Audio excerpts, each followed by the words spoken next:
All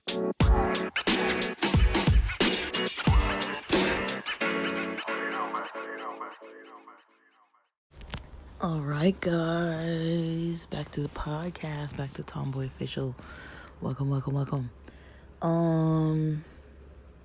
Got a My Queer Dreams episode. It's not really the normal type because I don't really know if I can consider this like a memory or a dream, because it's kind of a memory, but I feel like I was dreaming about it early this morning. I mean, the main queer part about it was that the friends involved were queer people. And so, oh man, I don't even know how it went. So basically, in this dream, I don't know what I was doing before the parts that I remember, but there was stuff going on. It was like very active dreaming. And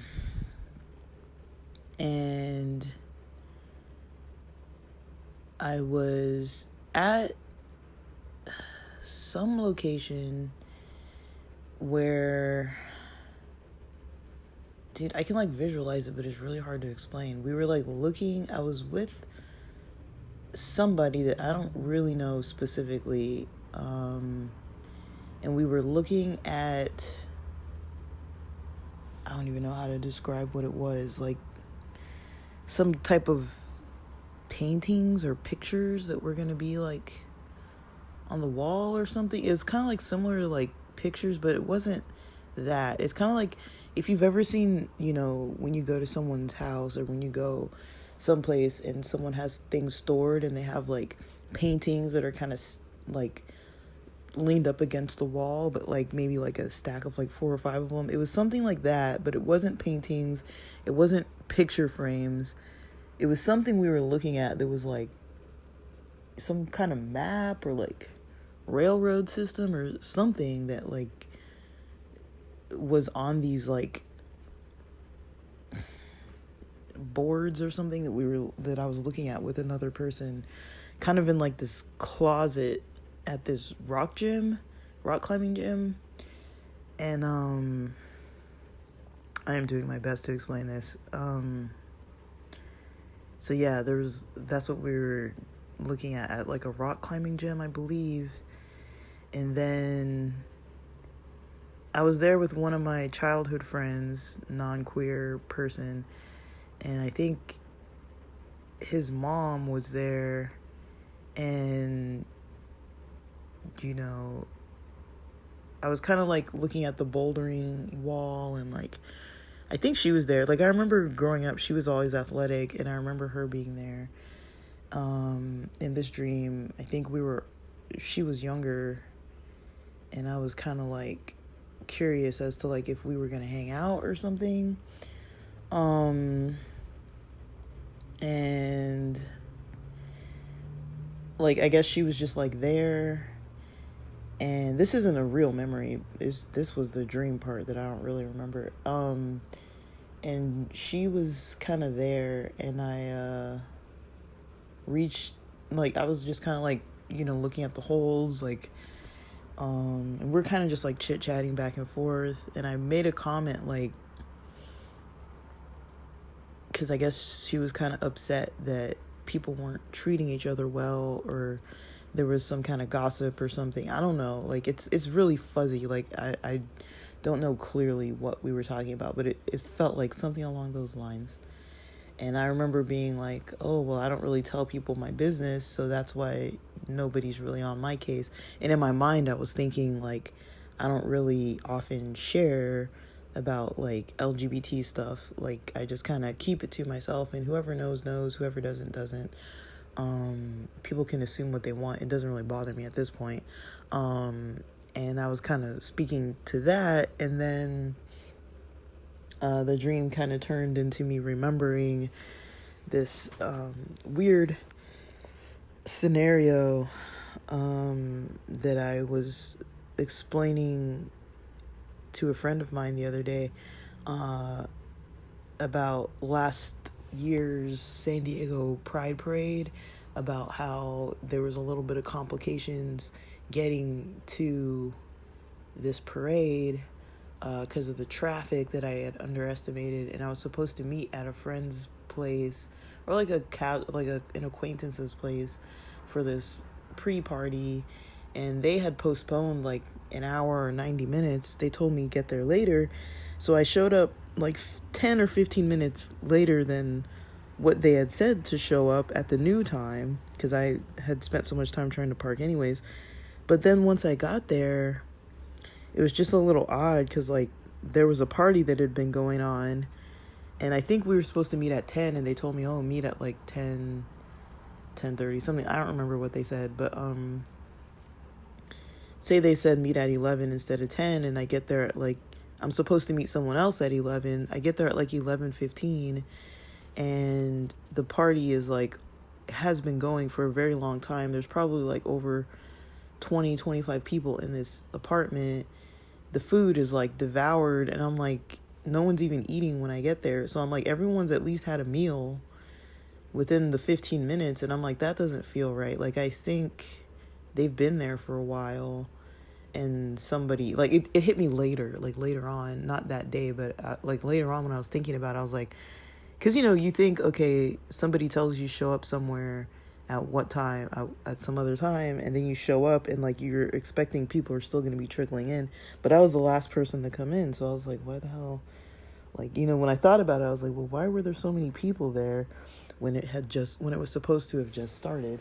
So I kind of realized that after, and then I was kind of thinking about another situation. This kind of came up in my dream too. Like, I was thinking about this other situation where there was a time where, you know, I was out with them. I think we went to brunch or something, or lunch. It was a weekend. And then we went over, I think, let's say we were at Uptown Tavern, and then walked over to like Flicks or something. And then, you know, I thought we were going to be there a while. I grabbed the drink. And then I'm like drinking my beer, and then they're like, oh, we're going to leave. And I didn't really finish my beer. I had like a few sips, but I thought everyone was going to buy drinks. Nobody bought drinks. They just went in, enough time for one person to kind of use the bathroom. They were talking like a little bit. It was kind of dead in there. There was no one in there. So maybe that's why they wanted to leave. And then they were walking over to this other guy's house. This happened before the parade sometime, because I think the parade was the last time I actually saw them. And then they were walking over to this other guy's house. So they all just kind of left. And I'm just kind of like, okay, bye. Like, I can't leave because I'm like, I got a drink in my hand. So I was like, they didn't like invite me to where they were going. They kind of just said goodbye. So I'm like, okay. But I knew they were walking down to this guy's house because he lives within like walking distance. His apartment was in walking distance. And I was like, I just found that a little odd. I was like, okay, they're like, so I felt kind of like a little bit ditched by them. And I was talking to one of my friends about it the other day. When I was thinking about it, I was like, yeah, I think they've kind of ditched me like 3 times, like nicely. Like, they weren't like, it was kind of like, okay, we hung out, like, we're gonna go. And I guess I kind of like put 2 and 2 together like recently. But I mean, we weren't like super close or anything. We had each other's numbers. But then, like, yeah, once those guys left and they started walking down to this other dude's house, they came back because one of them forgot their phone and lost their phone. And so I was there, and they were like, oh, like, have you seen my phone, kind of thing. I was like, no. But I had the guy's number, whose house it was, whose apartment it was.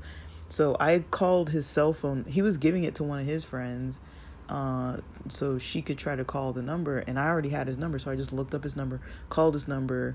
I asked one of the security guards, like, hey, like, he lost his phone, like, is there a phone? And then the security went, and he's like, yeah, there was one in the bathroom. So he went, got that phone, came back, and then I dialed the number, and it showed this guy's name. And I was showing the security guard my phone screen to show that it's dialing and calling, and it showed that guy's name on my phone, and then his phone was like ringing. And then he was like, oh, thank you so much.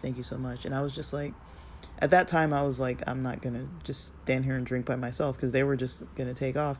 And where I had parked, like, I hadn't been drinking a lot. I had like a couple sips, I didn't even finish the beer. I didn't even finish half of it. And then I was walking towards my car with them because I just made it clear. I'm like, yeah, I'm just going to take off. I'll just walk this direction with you guys because my car is over here. And then I kind of like walked with them a block or two and then got in my car. Yeah, so, but that's the memory, but I was kind of dreaming a little bit about that memory. So I don't know if I was like fully awake or fully asleep, but like, yeah, that wasn't meant to be like depressing. It's just I don't really feel any way about it. I was just kind of like, okay, like that's kind of weird, you know. But it's like we weren't like that close. Like I know this person because one of my close friends was roommates with one guy, and he has a bunch of guy friends and other queer friends. So on occasion we would just hit each other up because we all like the same bars, clubs, whatever. So on occasion we'd hit each other up. And yeah, I mean, I would just go, we'd go out dancing, we'd go out for drinks, we just like chill at the dude's apartment. He lives within walking distance, so we kind of watch music videos and stuff like that. But otherwise, we didn't really do a whole lot. But yeah, that's all I really have to say. That was the dream. I'd like to keep the queer dreams coming, like I like it when they're a little more interesting than that, but that's all I got for now. I feel like if I have any queer dreams that I can remember, I'll try to explain them, but I can only do what my mind will allow me to do. But yeah, I'm cooking breakfast right now. It's 8:16 a.m. It's Thursday morning, July 13th, 2023. I'm going to get on with my day. So with that, thanks for listening.